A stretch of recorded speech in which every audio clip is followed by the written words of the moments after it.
social activist, to address the gathering and share her valuable thought with us. May I kindly request the speaker to come forward.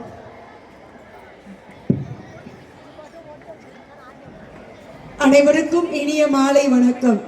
ரொம்ப சந்தோஷம் இங்கு பேச வாய்ப்பளித்த கடவுளுக்கும் என்னை அழைத்து 5 நிமிடம் பேசணும் சிஸ்டர் ஜெனிட்டா அவர்கள் அழைப்பு கொடுத்தாங்க.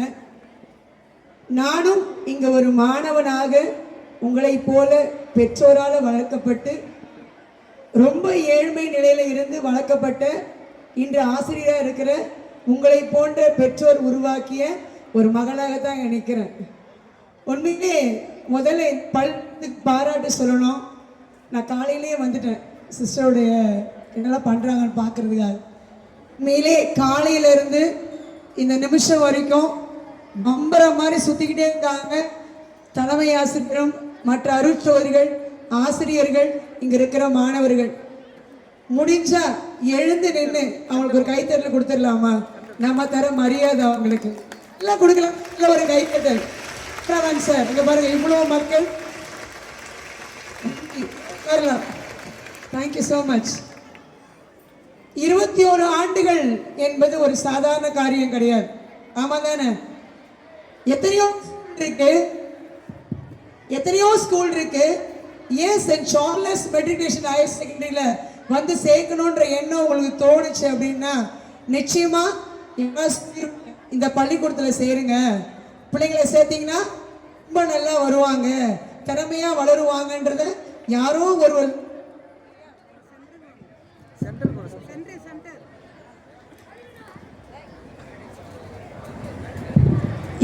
ஒருவர் சொல்லியிருப்பாங்க. அந்த யாரோ ஒருவர் மூலியமா தான் உங்க பிள்ளை இன்னைக்கு செதுக்கப்பட்டு இருக்கு.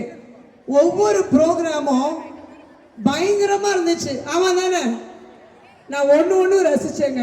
சின்ன குழந்தைங்க டான்ஸ்ல இருந்து ஒரு நிகழ்ச்சியும் ரசிச்சு பார்த்தேன். அதுக்கு முன்னாடி அவங்கள ப்ரிப்பேர் பண்ணிட்டு இருந்தாங்க. ஒரு அம்மா வந்தாங்க வேகமா வந்துட்டு அந்த குழந்தைகிட்ட சொன்னாங்க, இதுக்காக நேற்றுலேருந்து நான் மெனக்கட்டுட்டு இருக்கிறேன்.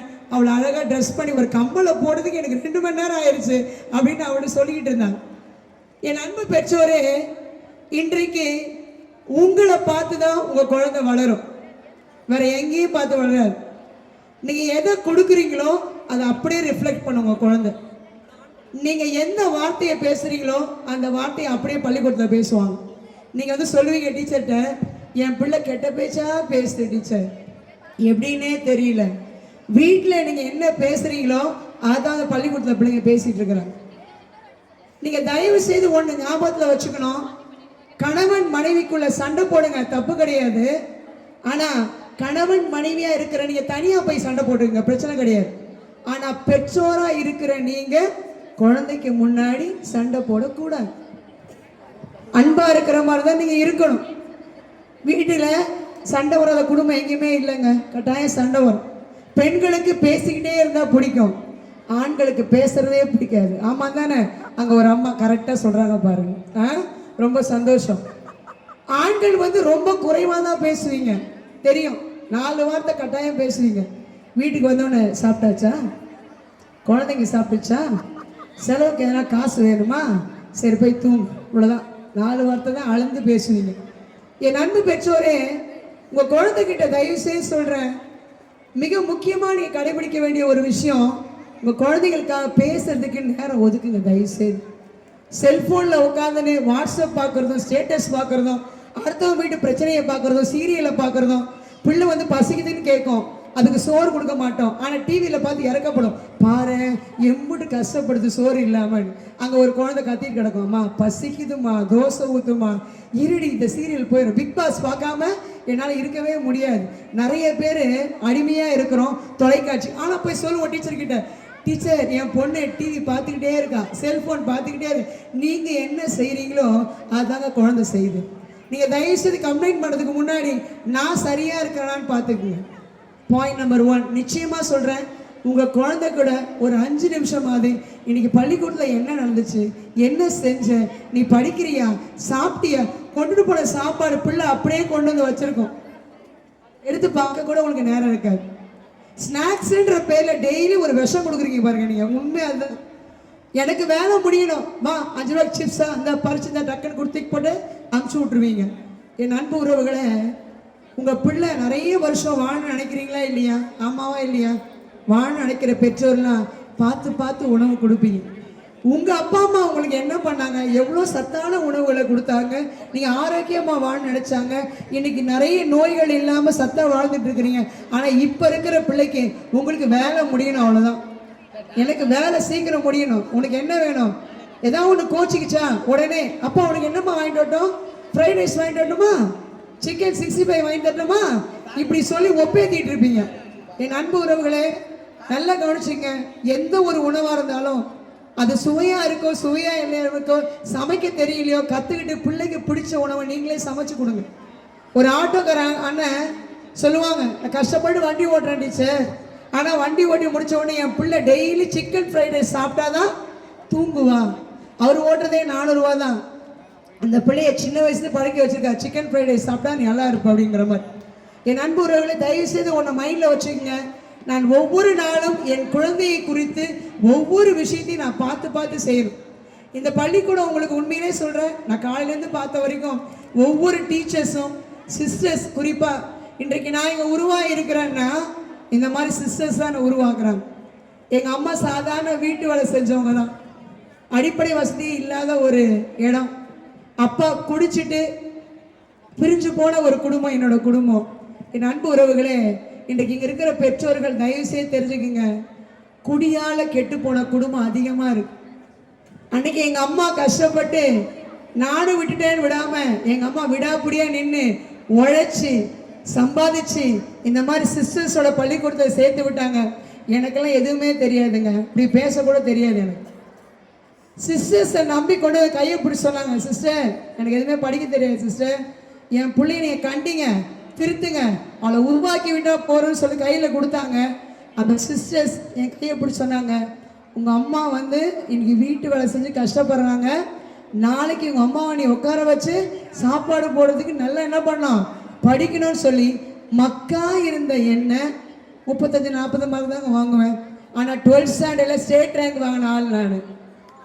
12th ஸ்டாண்டர்டில் ஸ்டேட் ரேங்கு எப்படி வாங்க முடிஞ்சது? சிஸ்டர்ஸை நம்பி கொடுத்தாங்க. இன்னைக்கு ஏன் கொண்டு வந்து இந்த ஸ்கூலில் சேர்த்துருக்கீங்க? ஒழுக்கமாக இருப்பாங்க, உண்மையாக இருப்பாங்க, நேர்மையாக இருப்பாங்கன்னு தான் சேர்த்துருக்கிறீங்க. நம்பிக்கையோடு இருங்க. நீங்கள் நினைக்கிற கனவு ஒரு நாள் பழிக்கும். ஆனால் கொஞ்சம் நீங்கள் விட்டு கொடுக்கணும், கொஞ்சம் இறங்கி வரணும். கண்டிக்கும் போது நீங்கள் என்ன பண்ணணும்? மிஸ் சொல்கிறாங்கல்ல கேளு, மிஸ் சொல்கிறாங்கல்ல கீழ்ப்படி. நீங்கள் உடனே மல்லு கட்டி நிற்கக்கூடாது. எப்படி சொல்லலாம்? என் பிள்ளைய கண்டிச்சு திருத்துகிற அன்பு இருக்கு பார்த்தீங்களா, அந்த அன்பை தயவு செய்து ஏற்றுக்கொள்ளணும். இன்றைக்கு நிறைய பிள்ளைங்க கண்டிக்கப்படாதனால தான் இன்னைக்கு நிறைய கவுன்சிலிங் நான் போகும்போது பார்க்கும்பொழுது நிறைய குழந்தைங்க இன்னும் வீணாகி போய் இருக்கிறாங்க. ஃபுல்லாக உட்காந்து பேசும்போது தெரியுது பெற்றோர்கள் கண்டுக்கிறதே இல்லை. புரியுது, உங்களுக்கு வேலை அதிகம்தான், டே நைட்டாக வேலை பார்க்குறீங்க, கஷ்டப்பட்டு உழைக்கிறீங்க, பிள்ளைகளுக்காக சம்பாதிக்கிறீங்க, சம்பாதிச்சு கொண்டு பிள்ளைங்களுக்கு கொடுக்குறீங்க. உங்களை தப்பு சொல்லவே மாட்டேன். உண்மையிலே நீங்கள் இங்கிலீஷ் மீடியத்தில் பிள்ளைங்களை படிக்க வச்சுட்டு இருக்கீங்கன்னா ஃபீஸ் கட்டணும், எல்லாமே செய்யணும், எல்லாம் செய்கிறீங்கன்னா ஒன்று தெரிஞ்சுக்குங்க, உங்கள் உழைப்பு ஒரு நாளும் வீண் போகாது. நீங்கள் தேர்ந்தெடுக்கிற இடம் சிறப்பான இடம், உங்கள் பிள்ளைய நம்பி கொடுத்துருக்க சிறப்பான இடம். கொஞ்சம் தயவு செய்து ஆசிரியரோடு இணங்கி நான் என்ன செய்யணும் டீச்சர் சொல்லுங்கள். உங்கள் பிள்ளை மேலே ஒரு கிளாஸ் வைக்கும்போது ஸ்பெஷல் கிளாஸ் வைக்கிறாங்களே சொல்லுங்கள் சார், நான் வரேன். அருமையான ஆசிரியர்கள், எனக்கு ரொம்ப சந்தோஷம் தெரியுமா, 20 வருஷமாக நான் ஆனுவல் டேயில் நானும் பார்ட்டிசிபேட் பண்ணியிருக்கிறேன். ஆசிரியர்களை ஏறி நின்று கைத்தட்டி கௌரவித்த ஒரு பள்ளிக்கூடத்தை இன்று நான் பார்த்துருக்கிறேன். கைத்தட்டி நன்றி சொல்லுங்க. சந்தோஷமா இருந்துச்சு. நான் ஒரு ஆசிரியர் இருக்கிறதுனால எனக்கு ஒரு பெரிய சந்தோஷம். ஒவ்வொரு தடையும் ஒரு சிலர் திரும்ப திரும்ப அவார்டு வாங்கினாங்க. நீங்க நினைக்கிறீங்களா ரொம்ப நிறைய சேலரின்னு? எங்களை மாதிரி கவர்மெண்ட் சேலரி வாங்கலாம். அவங்க குறைவான ஊதியமாக இருந்தாலும் நிறைவான பணியை செய்யறாங்க. டீச்சர்ஸ் ஹேட்ஸ் ஆஃப், உண்மையிலே சூப்பர். உங்களுடைய பணியை பார்த்து நான் ரொம்ப பெருமைப்படுறேன். நான் ஒரு ஆசிரியர் இருக்கிறதுனால அவ்வளோ நல்லா டெடிகேட்டட் டீச்சர்ஸ் இருக்கிறாங்க. பேசுங்க, உரையாடுங்க, உங்களுடைய என்ன தேவையோ நீங்கள் கேளுங்க. இந்த பள்ளிக்கூடம் காத்திருக்கு. கொஞ்சம் விட்டு கொடுத்தீங்கன்னா நம்ம பிள்ளைங்க கெட்டு போக மாட்டாங்க. விட்டு கொடுக்காத குடும்பம் நாளைக்கு கெட்டு போகும்போது ஃபீல் பண்ணாது. இன்றைக்கு நிறைய பெற்றோர் தயவு செய்து சொல்கிறேன், உங்களுடைய ஒவ்வொரு தேவைகளையும் உங்கள் பிள்ளைங்கிட்ட போய் திணிக்காதீங்க. ஒரு அம்மா 1ஆம் கிளாஸுக்கு அட்மிஷன் போடுறதுக்கு வந்தாங்களாம் ஒரு ஸ்கூலில் அட்மிஷன் போடும்போதே கேட்குறாங்க, சிஸ்டர் நீட் தேர்வுக்கு நீங்கள் பயிற்சி கொடுப்பீங்களா? எது 1ஆம் கிளாஸ்லேருந்து? அநியாயம் முடிச்ச அம்மாவா தெரியல. 1ஆம் கிளாஸ்லேயே நீட் தேர்வுக்கு பயிற்சி கொடுப்பீங்களான்னு கேட்குறாங்க. இன்றைக்கு உங்கள் பிள்ளைகளை ஒரு மார்க் வாங்குற எந்திரமாக தயவு செய்து மாற்றிடாதீங்க. மார்க் வாங்க எந்திரம் அவங்க கிடையாது. அவங்களுக்குள்ள குழந்தையா பாருங்க. அந்த குழந்தைக்கு என்ன பிடிக்கும்? ஒரு அப்பாவை கூப்பிட்டு உன் குழந்தைக்கு என்ன பிடிக்கும்னு கேட்டா தெரியலையே, அவகிட்ட கேளுங்களேன், அவள் சொல்லுவா.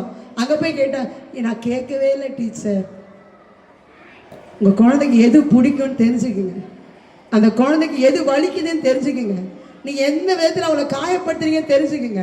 இந்த உலகத்தில் நீங்கள் எல்லாத்தையும் விலை கொடுத்து வாங்கிடலாம், உங்களோட அன்பை விலை கொடுத்து வாங்க முடியாது. உங்கள் அன்பை கொஞ்சம் கொடுத்தீங்க வச்சிங்களேன், அந்த குழந்தை நல்லா வரும். அதுக்கு திறமை இல்லாமல் தான் அது இருக்கும். கொஞ்சம் தட்டி கொடுத்தீங்க வச்சிங்களேன், அந்த குழந்தை பெருசாக வரும். நீங்களும் ஒதுக்கினீங்கன்னா டீச்சர் திட்டுறாங்கன்னா மக்கு உனக்கு ஒன்றுமே வராது, விளங்கவே மாட்டேன், வந்து பெற்றிருக்கமா நான் பிள்ளைன்னு நீங்கள் என்னெல்லாம் நெகட்டிவ் கொடுக்குறியோ அந்த குழந்தை எனக்கு எதுவும் வராது, எங்கள் அம்மா சொன்னாங்க. என் அன்பு உறவுகள், ஒன்று சொல்கிறேன், நீங்கள் 40 குழந்தைங்களை அந்த டீச்சர் பார்க்கணும். உங்களுக்கு கொடுத்த கடவுள் 2 குழந்தை தான். கடவுள் உங்கள் கருவறைகளை அடைக்காமல், நல்லா கவனிங்க, எத்தனை பேருக்கு குழந்தை இல்லை தெரியுமா? அந்த வழி அவங்களுக்கு தெரியும். கடவுள் உங்களுக்கு குழந்தைய கொடுத்துருக்காரு, ஏன் தெரியுமா? நீங்கள் சிறப்பாக பார்த்துக்குவீங்க, நல்லா வளர்ப்பீங்க. உங்ககிட்ட கொடுத்த அந்த பொக்கிஷத்தை இழந்து போயிடாதீங்க. அது ஒரு அருமையான பொக்கிஷம், அது ஒரு அருமையான புத்தகம். அந்த புத்தகத்தை படிக்க நிறைய நீங்க பார்க்கவே இல்லை. இன்னும் அந்த குழந்தைக்குள்ள என்ன இருக்குன்னு பார்க்கவே இல்லை. ஏதாவது ஒரு திறமை இருக்குங்க, திறமையை என்கரேஜ் பண்ணுங்க. சின்ன சின்ன விஷயத்தையும் கற்றுக் கொடுங்க, அந்த குழந்தைக்கு சொல்லிக் கொடுங்க. நீங்க தாங்க முதல் டீச்சர், பேரண்ட்ஸ் தாங்க முதல் டீச்சர். டீச்சர் நான் படிக்கவே இல்லையே, பரவாயில்ல, ரொம்ப சந்தோஷம். நீங்க எப்படி இருந்தாலும் உங்க பிள்ளைங்களுக்கு சின்னதுலேருந்து ஒரு நல்ல விஷயத்தையும் கற்றுக் கொடுத்து நீங்க வளர்த்தீங்கன்னு சொன்னீங்கன்னா பெருமையா நிற்பீங்க. இங்க வந்து என் பிள்ளை இன்னைக்கு இவ்வளவு பெரிய ஆளா இருக்கான்னு ஒரு ஓரத்துல நின்று கை தட்டுவீங்க பாருங்க. அதுல கிடைக்கிற சந்தோஷம் எதுலையுமே கிடைக்காது. இன்னொரு நடந்த ஒரு சம்பவத்தோட பகிர்ந்து கொண்டு நான் இதோட முடிச்சுக்கிறேன். வருத்தத்தோடு சொல்றேன், வகுப்பறையில பாடம் எடுத்துக்கிட்டே இருந்தேன். 3rd ஸ்டாண்டர்ட் டீச் பண்ற டீச்சர்.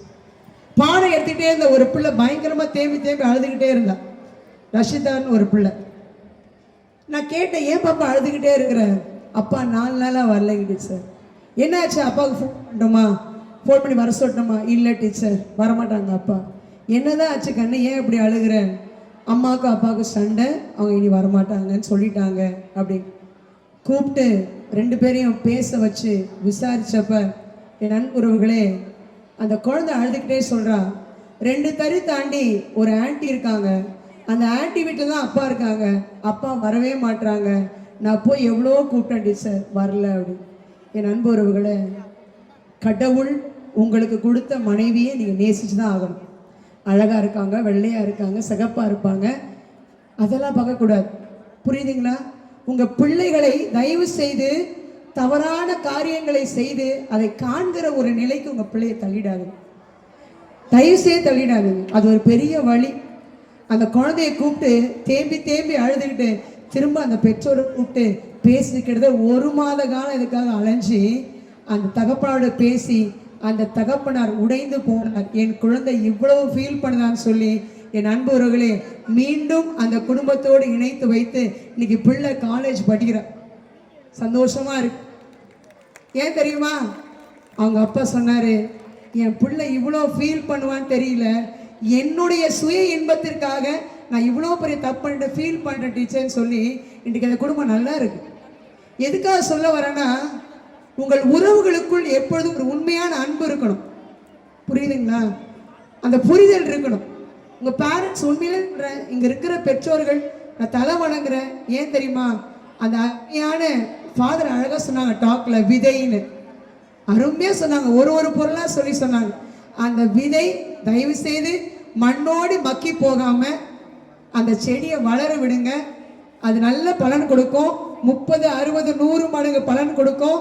தயவு செய்து உங்க சிந்தனையாலும் சொல்லாலும் செயலாலும் அந்த குழந்தையை காயப்படுத்தாம பார்த்துக்குங்க, அது போறோம். நிச்சயம் செய்வீங்க நம்புறேன். இந்த ஒரு சிந்தனையோடு உங்கள் குழந்தையை வளர்ப்பதில் மிக கவனமா இருங்க. உண்மையாகவும் நேர்மையாகவும் அன்போடும் உங்கள் பிள்ளைகள் மீது அன்பை பொழிங்க.